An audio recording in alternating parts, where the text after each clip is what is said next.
சுமார் 9000 வாக்குகள் வித்தியாசத்திலே வெற்றி பெற்றார்.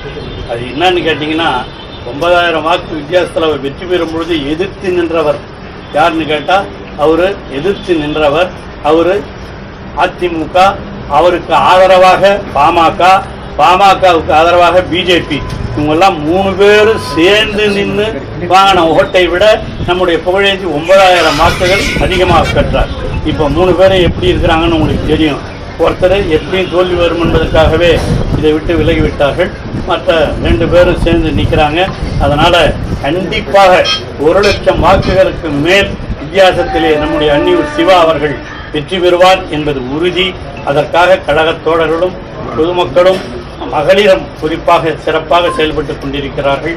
அவர்களுக்கெல்லாம் உங்கள் மூலமாக என்னுடைய உளமார்ந்த நன்றியை சொல்லி, இன்று மனு அளித்திருக்கிற நம்முடைய சிவா அவர்கள் மிகப்பெரிய வாக்குகள் வித்தியாசத்தில் வெற்றி பெறுவார். அதற்கு நம்முடைய அண்ணன் ஜெகத் அவர்கள் மிகச் சிறப்பாக இந்த களத்திலே எங்கள் இருவரையும் தான் தளபதி அவர்கள் இறக்கி இருக்கிறார்கள். நிச்சயமாக மிகப்பெரிய வாக்குகள் வித்தியாசத்தில் வெற்றி பெறுவோம்.